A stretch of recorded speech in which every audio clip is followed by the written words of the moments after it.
We're in Ketchikan right now, but our goal is to get to Metlakatla. There's just one small issue. We can only get there by plane or take a boat. 12-minute flight. It's not going to be too long.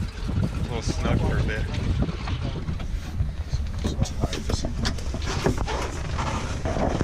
Harness. Here? In the back right there, yep. Okay. One goes either side of it. There are some parts of Alaska so beautiful and remote that most people will never see unless you take a ferry or a 12-minute float plane ride. We leave Ketchikan headed to Metlakatla, passing small islands, ships, rainforests.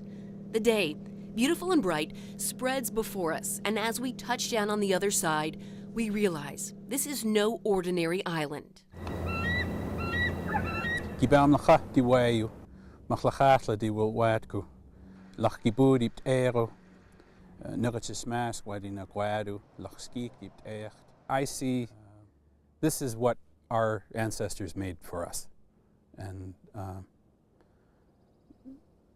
it's our beautiful little part of the world. We learn about Metlakatla, the only Indian reserve in Alaska, from our tour guide and artist, Davy Boxley.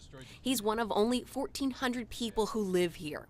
He drives us around town, sharing its history and his obvious love for his home. Metlakatla was founded in 1887 by a group of 823 Tsimshian people and their missionary named William Duncan. He came from Beverly, England. William Duncan stayed here for the rest of his life, dying at the home the people made for him. He converted quite a few people, and they decided to move to a location where he could get them away from the potlatching and the influences of the fort. Alcohol, firearms, disease, all of these things that were all introduced kind of at once for our people. You might have noticed the totem poles we've been passing. Most of these were made by Davy's family. It's a tradition he continued, selling ones like this one to Disney or to the galleries in Seattle. The details are incredible, and so are the people each one honors. People who have been slowly dying over the years, taking with them something irreplaceable.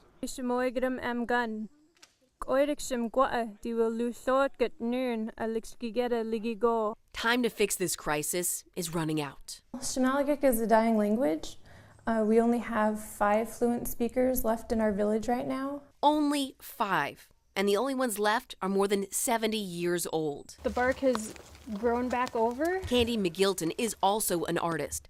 Cedar trees are her medium. It's about finding the right ones. Candy and Davy pull strips like this off the tree. Each one can be no wider than the length of a hand. Right now I'm doing a Z-twist, and it looks like the top of a Z, so they're going slanted that way.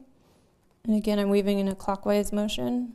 The cedar becomes a basket, but the instructions to make one don't come in English. It takes a lot of practice, but it's also a very beautiful language, and it's part of who I am. It's part of my identity, so I think it's very important for me and others to learn our language.